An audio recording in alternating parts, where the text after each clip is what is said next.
Donc voici l'exercice dont les questions ont été données de façon très simple.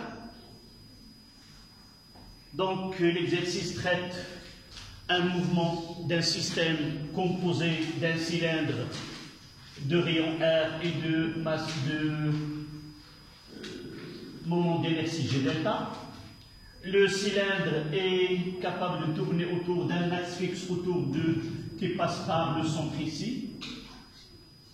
Sa rotation s'effectue sans frottement. Le cylindre est lié au corps solide par l'intermédiaire d'un fil qui est inextensible et de masse négligeable. On abandonne le système à l'instant t est égal à 0 et le mouvement de corps S s'effectue, c'est un mouvement de descente. Donc la masse, voici les grandeurs R, J delta la masse. La première partie, on va s'intéresser au corps solide S. En appliquant la deuxième loi de Newton sur S, montrer que la tension T du fil est égale à M facteur de G sinus alpha moins A, où T est la tension du fil et A c'est l'accélération du corps solide. 1, 2, en appliquant le principe fondamental de la dynamique sur le cylindre, montrer que T', c'est la tension du fil de ce côté-là, est égale à J delta θ à 2 points sur R, puis arriver à l'expression que T', c'est J delta fois A sur R au carré. 1, 3. Du fait que le fil est de masse négligeable et inextensible, montrer que A est égal à 1 fois G fois sinus alpha sur M plus G delta sur R au carré. Puis calculer la valeur de A. D'accord? Voilà la première partie. Oui, on va s'intéresser à ce qui se passe lorsque le corps va se détacher au point O et réalise un mouvement de chute libre, qui est un mouvement plan. Essayez de prendre les énoncés. Vous n'allez pas les trouver de cette manière dans l'exercice. Dans l'exercice, la question est, si vous voulez, c'est une question qui est composée. On vous demande d'établir une expression et vous devez vous-même faire ces étapes-là. Mais ici, comme exercice d'application, on va essayer de détailler la question et non pas une question qui demande une stratégie de calcul.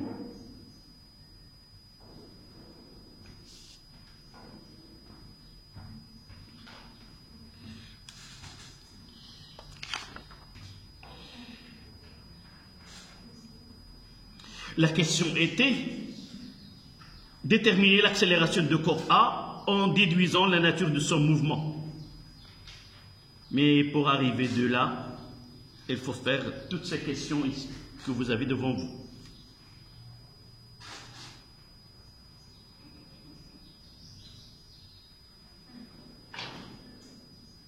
Donc la première partie, on libère A sans vitesse initiale et le corps S glisse sans frottement sur le plan incliné, sur le plan P incliné d'un angle alpha par rapport à l'horizontale.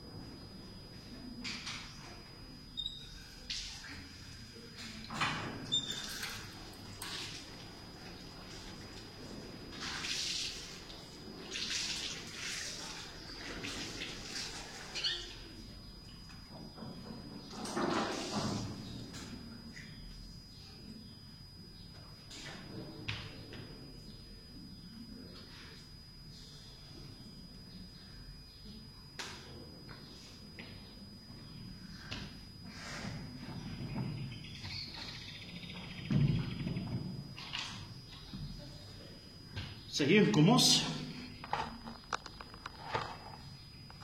Voilà. Donc, on va s'intéresser au corps S. nous avons dit que pour appliquer la deuxième loi, on doit faire un schéma. Le schéma comporte le corps, le système étudié, faire l'inventaire des forces exercées sur le système. Généralement, on se contente de les représenter sur le schéma, mais on peut faire un bilan et dire voilà le PT et ainsi de suite. D'accord? Mais pour nous, généralement, il suffit de faire un schéma sur lequel on schématise les forces extérieures exercées, puis on applique la deuxième loi dans le système, dans le repère, là c'est O', X', Y', qu'on considère toujours un référentiel qui est galiléen. D'accord? Donc 1A, on va faire ce schéma-là. Là, c'est l'angle alpha. Le corps S.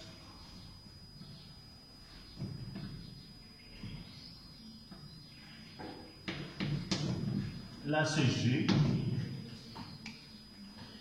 Il y a un fil attaché au corps. Là, c'est le fil.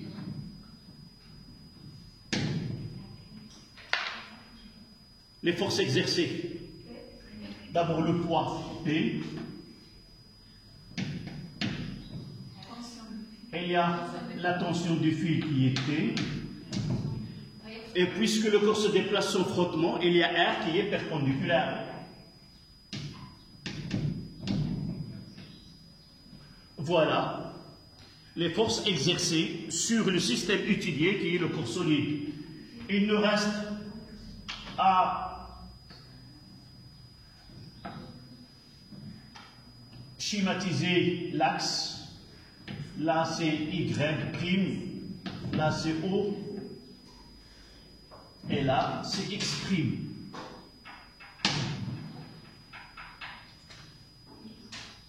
Là c'est pas...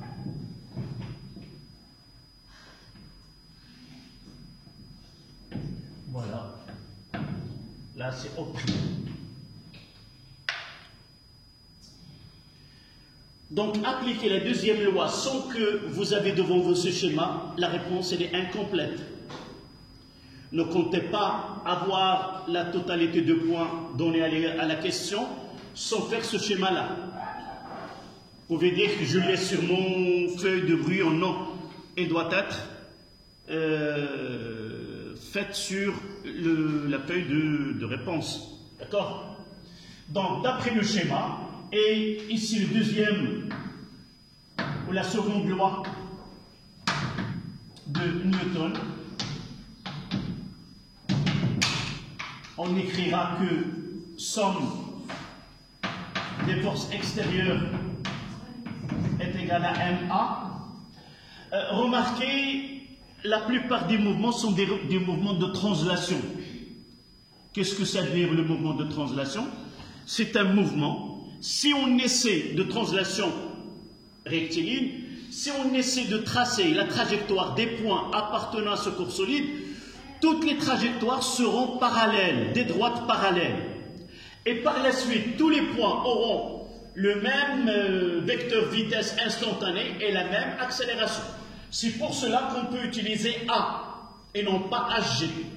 D'accord? Même si la deuxième loi concerne la somme des forces extérieures est égale à chaque instant le produit de la masse avec le vecteur accélération de centre d'inertie. D'accord? Et c'est pour cela, dans cet exercice, vous allez trouver A et non pas HG. Donc, on va écrire CP plus R plus T est égal à MA.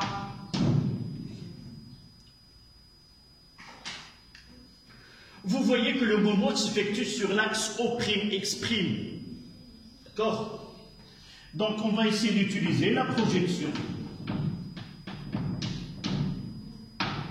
sur O'X'. Mademoiselle, arrête de parler. Oui? S'il y a des questions à propos de ce qu'on écrit, tu les poses à haute voix. Yes.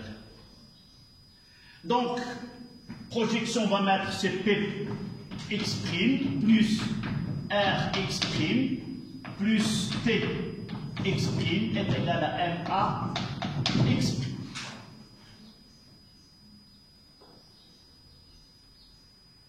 D'accord, je vais essayer de faire un petit schéma. Généralement, ce schéma-là ne facilite pas la projection des forces. C'est pour cela, dans certains cas, on peut faire un petit schéma qui est, là c'est X', là c'est Y', là c'est O'. On schématise, là c'est P, là c'est R, et là c'est T. Ici on fait l'angle alpha. On schématise ici alpha. D'accord? Même cet axe-là, nous pouvons le faire une translation jusqu'ici. D'accord? Celle-là est plus pratique dans la projection que celle-là. Celle-là, elle respecte que la tension, si vous voulez, le point d'application de la tension, c'est le point de rencontre du fil avec le corps solide. Et là, ici, là, c'est G. Mais ici, on peut faire ce travail. Donc, quelle est la projection de P sur l'axe des Y? C'est celle-là. D'abord, c'est moi. Pardon. Moi sur Y. Ici, c'est PY. Et là, c'est Px'. C'est la projection ici. Donc, ça sera... Non, c'est pas moi. Plus Mg sinus alpha. Si l'axe est dirigé vers le haut, alors là, c'est moi. Vous voyez, je peux faire Y ici, Y'. Et vous voyez, la projection, c'est cette partie, elle est positive. Si l'axe est dirigé vers le haut, alors il sera de là à là, il est négatif. D'accord? Pour R, elle est perpendiculaire à x plus 0. Et pour T, parallèle dans le sens opposé, c'est moins T est égal à moins A l'accélération, puisque le mouvement s'effectue dans le sens. Dans ce sens-là, alors, et à partir de là, je peux arriver à l'expression demandée ici.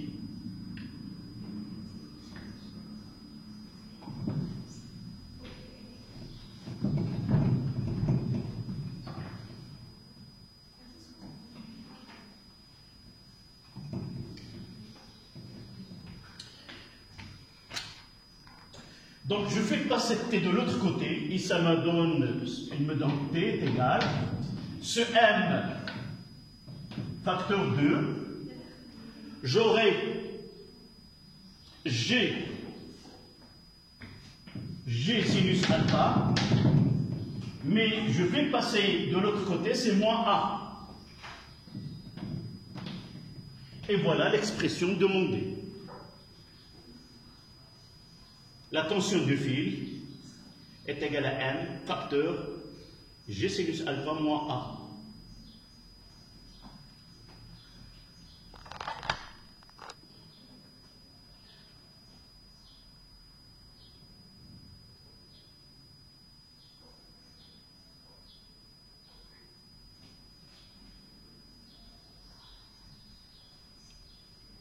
Évidemment, dans ce cas-là, nous n'avons pas besoin de faire la projection sur l'axe O', Y'.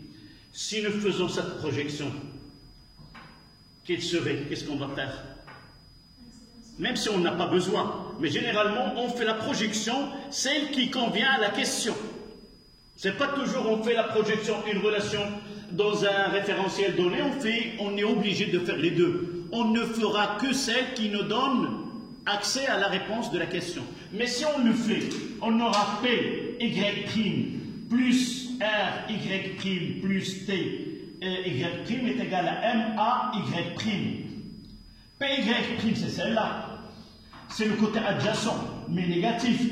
C'est moins NG cosinus alpha. Mais pour T, ça sera 0.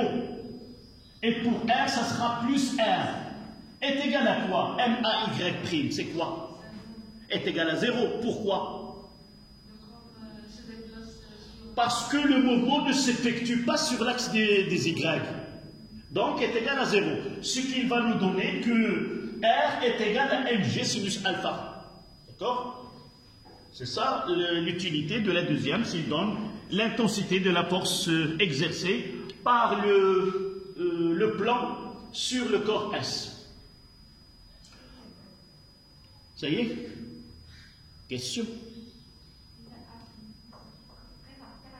كانت عندك question. لا هي غير داك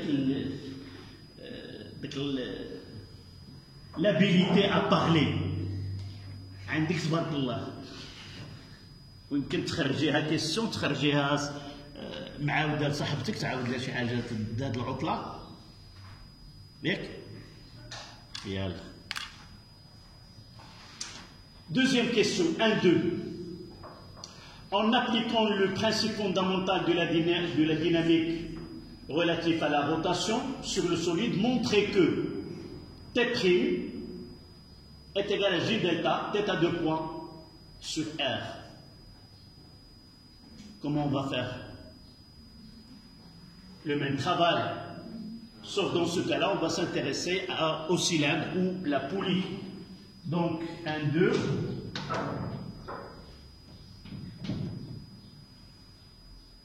Voilà. Le corps S ne nous intéresse plus. Donc, ici, on aura T'.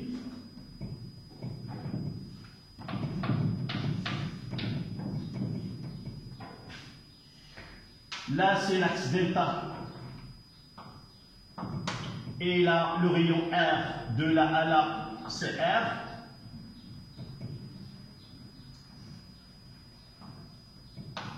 Et là, J delta, c'est son moment ici. Évidemment, le cylindre est supporté par l'axe delta. Et par la suite, ici, c'est le poids P. Il y a la réaction R'. C'est l'action de l'axe delta qui supporte la poulie sur le cylindre. Donc il y a le poids P', on va lui mettre P'. C'est le poids de cylindre. Évidemment, si on fait un schéma, en réalité, le schéma est comme ça.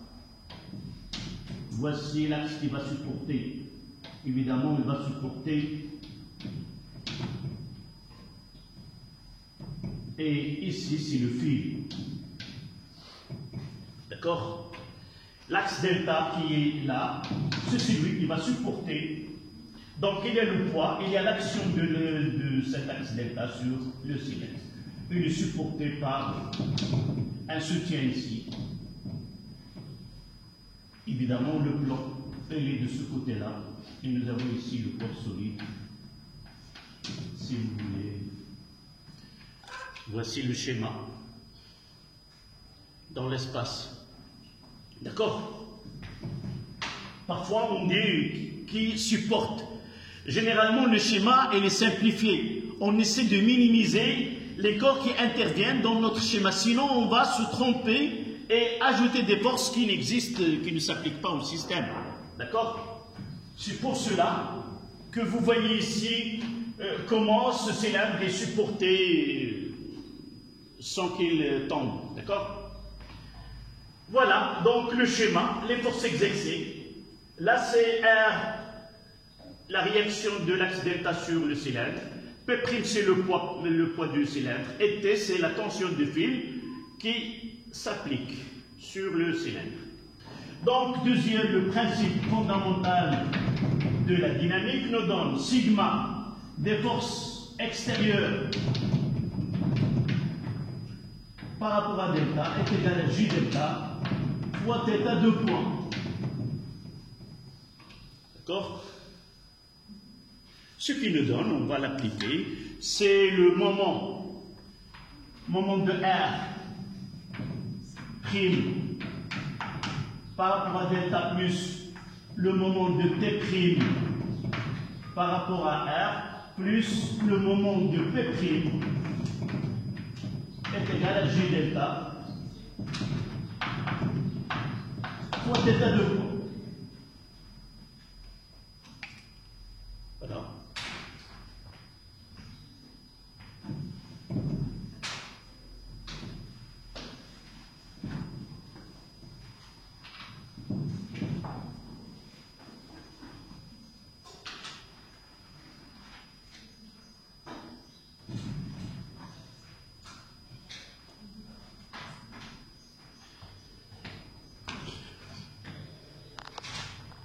Qu'est-ce qu'on peut dire à propos de moment de R'? Nul, parce que c'est l'action de l'axe delta, donc elle rencontre l'axe delta. Et même là, nous avons un cylindre qui est homogène. Ça veut dire que G, il appartient le centre d'inertie appartient à l'axe delta. Et par la suite, le moment de R' et le moment de P' sont nuls. D'accord?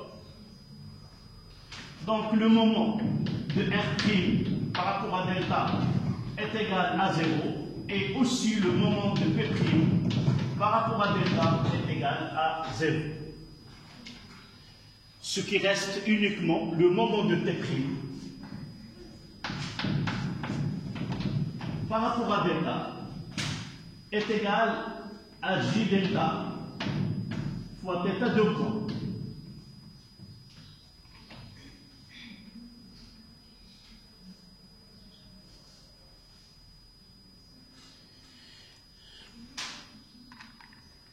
Dans ce cas-là, et généralement lorsqu'on est dans un exercice où il y a un mouvement de rotation qui est donné, on sait que le mouvement s'effectue dans ce sens-là.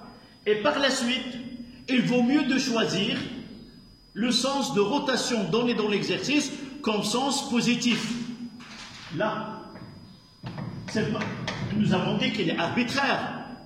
Nous avons le choix de choisir dans le sens opposé. Sauf que, lorsque nous choisissons le sens de rotation, le sens réel de rotation comme sens positif, alors dans ce cas-là, on va bénéficier d'une information qui est très importante. Si θ de point est positive, ça veut dire que le mouvement est égal à une constante, ça veut dire que le mouvement est accéléré. Si vous trouvez que θ de point est négatif, ça veut dire que le mouvement est retardé. θ de point négatif est constante, évidemment, alors le mouvement est circulaire. Ou si on parle de cylindre, c'est un mouvement de rotation uniformément varié et retardé. D'accord? Donc là, dans un exercice, si vous savez déjà le sens de rotation, choisissez-le comme sens positif. Et par la suite, on aura, donc P a tendance à tourner, donc T' c'est une force qui est motrice, c'est elle qui, et par la suite, on aura T' fois la projection là, le fil est tangentiel, et par la suite, la projection est orthogonale. Et on aura D ici, dans ce cas-là, c'est R. D'accord? Donc c'est R est égal à J delta, θ de point. Ce qui donne la première expression qu'on vous a demandé, que T' est égal à J delta, θ de point sur R. Voici la première expression de tension du fil qui s'exerce sur le cylindre.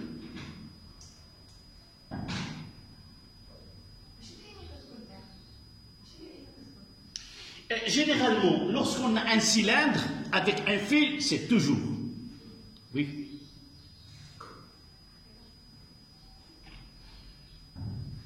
Sauf dans certains cas.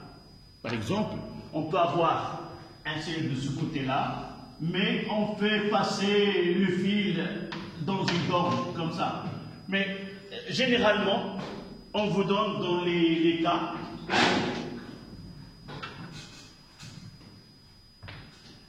Dans certains cas, on peut avoir, mais généralement dans nos exercices, on a cette relation. Comment peut-on passer de cette expression à l'autre qui est égal à J delta fois A sur R au carré?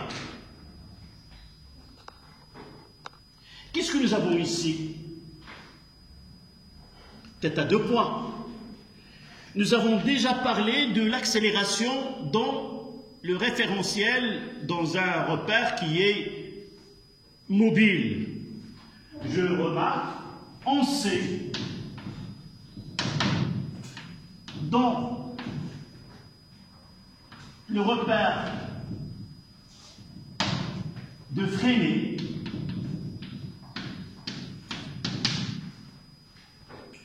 que le vecteur accélération, que A, est la A normale et A t. Là, c'est V au carré sur R, et là, c'est D de V sur dt. Et V, c'est R θ point. Et ça donne R θ 2 points. Si nous revenons ici, dans ce cas-là, cette accélération, il est tangentielle à celle-là. Donc, dans ce cas-là, dans cet exercice, ce A que nous avons ici déjà fait dans la question précédente, ce point-là, il est lui-même avec le cercle qui nous donne AT et AN, là c'est AN et là c'est AT. Ce point, il est en même temps décrit le mouvement du fil, d'un point de fil, et en même temps de la circonférence de cylindre. Et par la suite, dans ce cas-là, on a que A est égal à R θ de point. Celle-là, on ne la nomme pas tangentielle, mais lorsqu'on relie ce qui se passe là avec ce qui se passe dans le cylindre, en réalité, cette accélération-là, c'est l'accélération tangentielle. Et par la suite, on va le remplacer, c'est que θ de point est égal à A sur R. C'est-à-dire que θ de point est égal à A sur R, et par la suite, T' est égal à J delta fois A sur R au carré.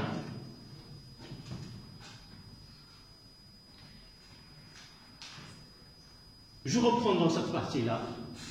Lorsque nous avons deux systèmes liés par un fil, et ce fil-là a une masse négligeable et inextensible, dans la partie où il y a une rotation, on parle de θ de point ou l'accélération angulaire.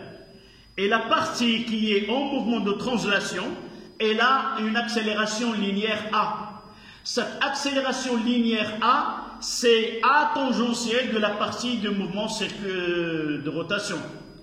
Même si dans la première partie, nous n'avons pas mentionné A par AT, lorsqu'on arrive là, on va dire, voilà, ce A que nous avons calculé en 1,1, en réalité, c'est A qui est linéaire, mais c'est A tangentielle de ce qui se passe ici. Et nous avons ici, cette relation, il est toujours valable tant que le fil est inextensible. C'est obligatoire. Ça veut dire quoi? Ça veut dire si le fil est extensible, il a cycle. Donc la distance qui se X, en réalité, ça vient de quoi? Ça ne nécessite pas une démonstration. Mais en réalité, ça vient de quoi? Ça vient, nous avons ici un cercle. Là, c'est S. Et là, nous avons un fil. Si le fil se déplace de X et n'est pas extensible, ce S-là est égal à X. D'accord? Ce n'est pas inextensible. Il y a un qui يجبد. إلا كان كيتجبد غادي يكون جبد هنا 10 سنتيم ولكن هنا غادي يكون 2 سنتيم. Donc s'il est inextensible, j'ai cette relation-là. Et je fais la dérivée seconde des deux. Là, c'est R θ 2 fois. Et là, c'est X 2 fois. Ça donne R θ 2 points est égal à A. D'accord? Ça vient de là. De fil, il est inextensible. Voilà la deuxième question. Oui. Comment on a trouvé pour A et A? Là, nous avons donné l'expression de l'accélération dans le repère de freiner. Lorsque nous avons traité le côté cinématique, nous avons parlé, je fais un petit rappel. Écoute, tu me suis. Lorsque nous avons parlé des grandeurs cartésiennes, des grandeurs angulaires, nous avons parlé de abscisse angulaire θ, vitesse angulaire θ point et l'accélération θ2 point. Puis, nous avons parlé des coordonnées de vecteur accélération dans le cas d'un mouvement de rotation. Et nous avons dit que l'étude de Freire, ce sont deux savants, ils ont fait cette étude, ils nous ont facilité le passage de coordonnées cartésiennes aux coordonnées angulaires. Ils nous ont dit que A, l'accélération linéaire, si nous le faisons passer dans un repère qui est en rotation, alors l'accélération A, elle a deux composantes. AN, c'est V au carré sur R, et AT, c'est V. C'est-à-dire là, voilà, je refais le schéma. Ici, un point. Ici, nous avons une accélération A. Et elle a deux composantes. Là, c'est AN. Et là, c'est AT. D'accord?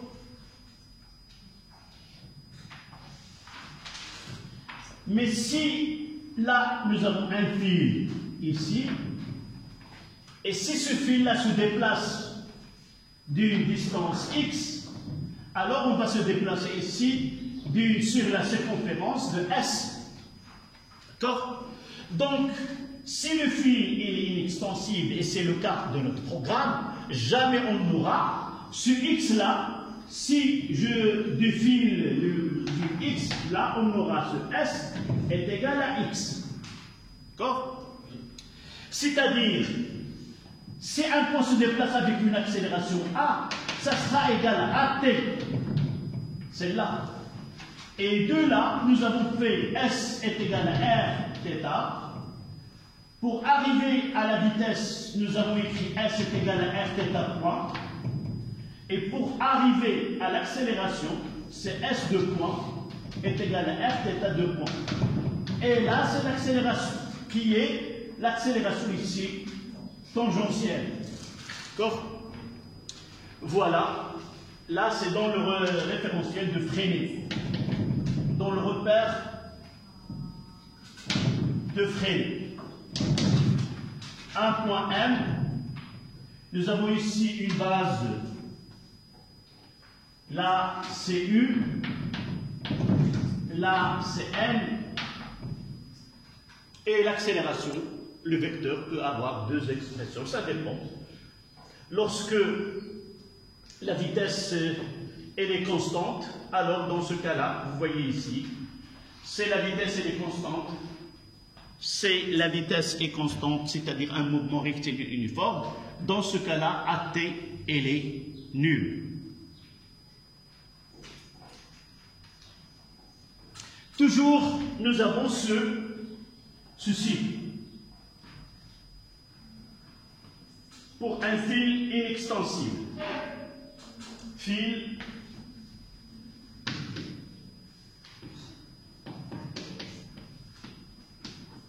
inextensible.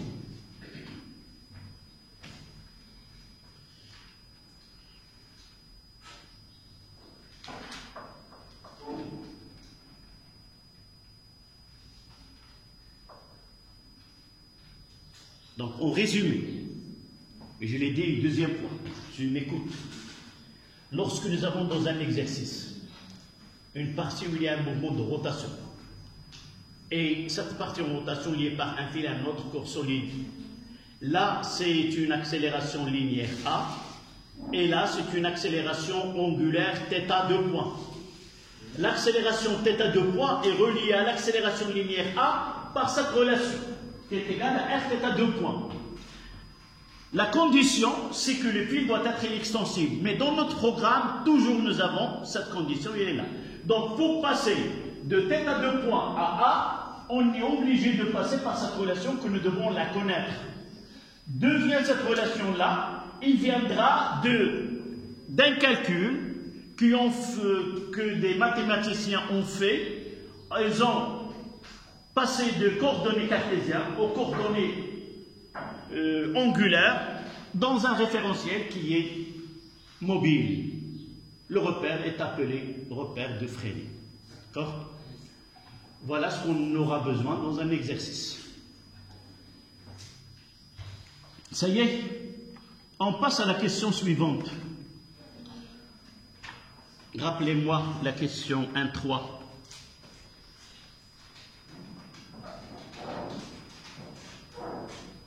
En utilisant la propriété que le fil est inextensible, montrer que. D'accord?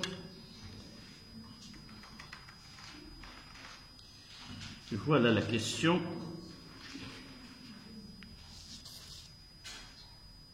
Montrer que A est égal à mg sinus alpha sur 1 plus j delta plus sur r au carré.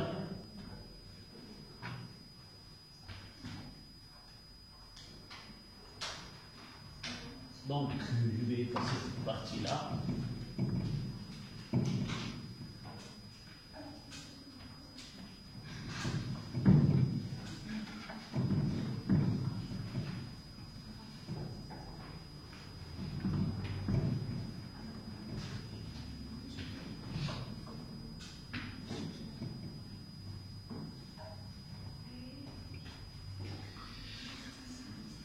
D'accord? Donc, donnez-moi une idée pour répondre à cette question.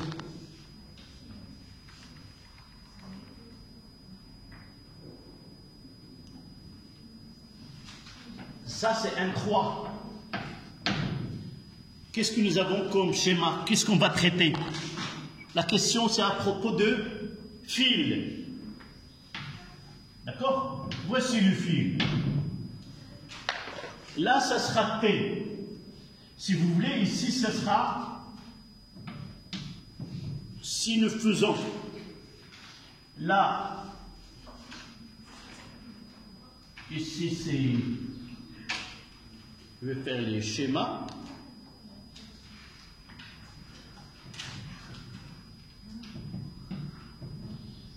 Là, c'est T. Là, c'est quoi? Ce que j'ai noté en jaune. Ça sera quoi? Maintenant, le système étudié, c'est le fil. D'accord? Je vais le mettre T1. Et de ce côté-là, qu'est-ce que j'ai? Le fil. Elle va être suivie par T2.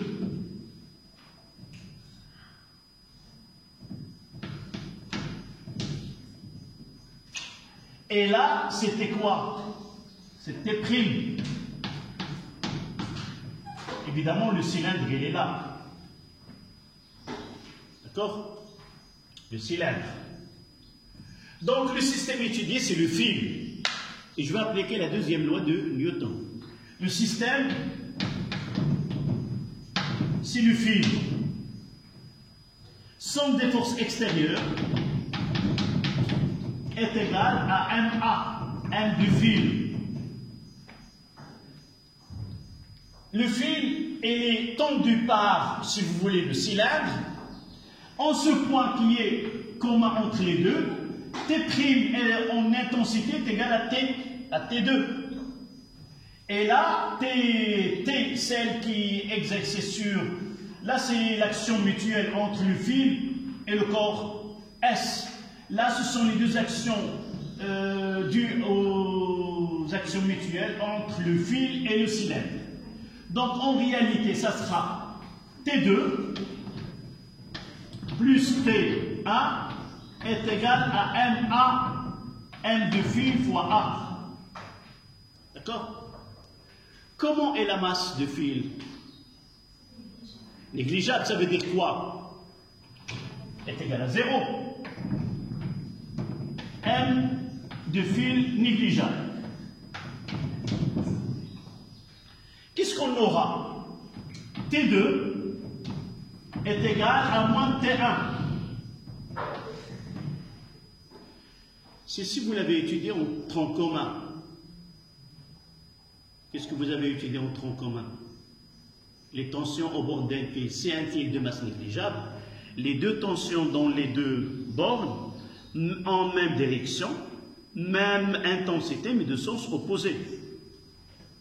Là, c'est le fil. Ici, c'est le corps S. Peut-être. Et là, j'ai le cylindre.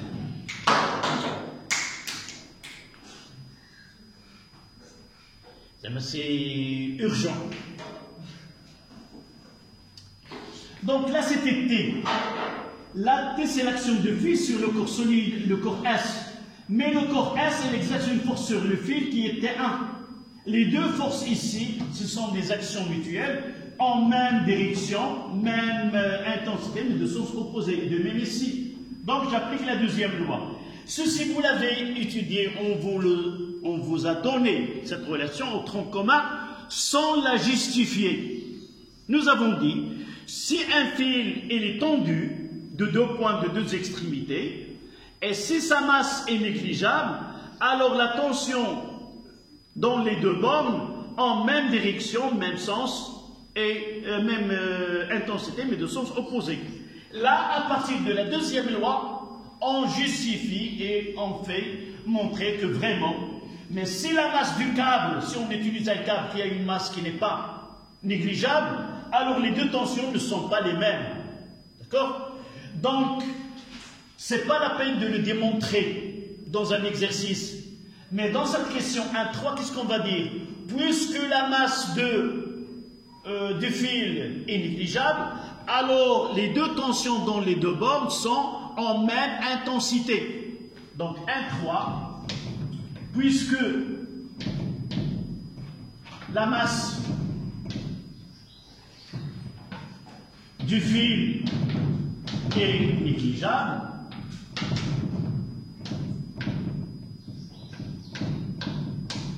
alors T' est égal à T.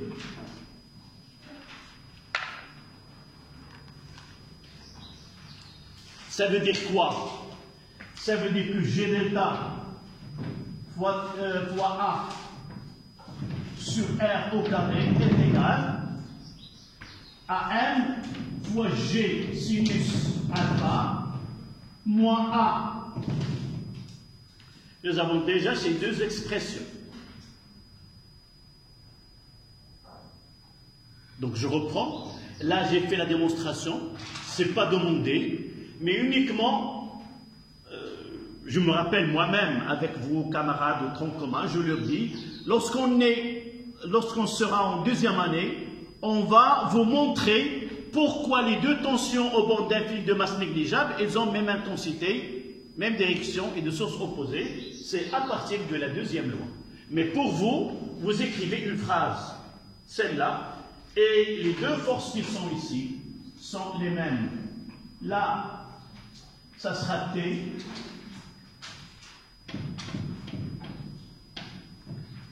Et là, ça sera T'.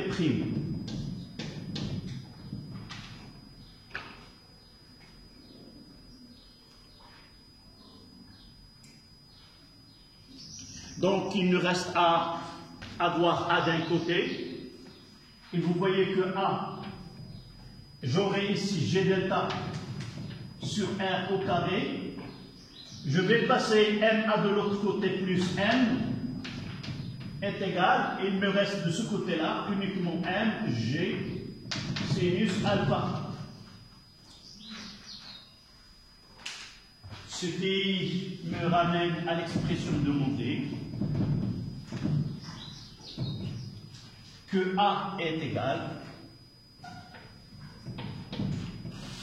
si M fois G fois sinus alpha sur M plus G delta sur R au carré. Voici l'expression demandée dans la question 1.3.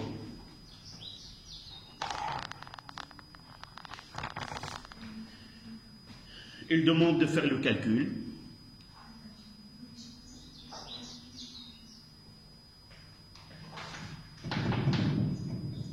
Application numérique A. M c'est 0,25 fois 10 fois sinus de 30 divisé par 0,25 plus G delta c'est 2,5 10 moins 3 divisé par le rayon au carré c'est 5 fois 10 moins 2 le tout au carré.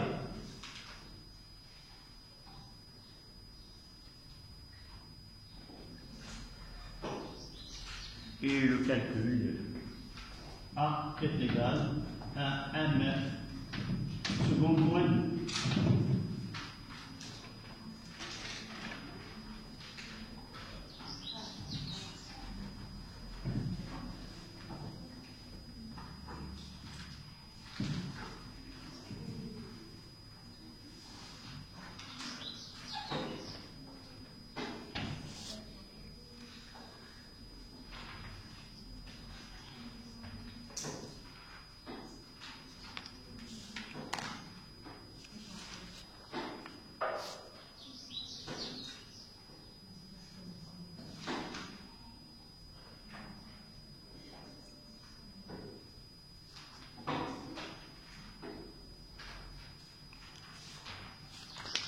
La question avec laquelle on va terminer, c'est 1,4. Ça sera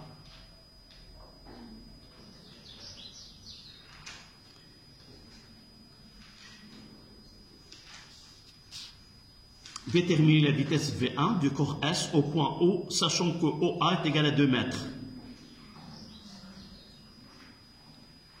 Lorsque vous terminez, vous notez cette question. Essayez de la chercher. En plus, les questions qui restent, je vais vous les envoyer dans le groupe et essayer de résoudre pour la prochaine fois.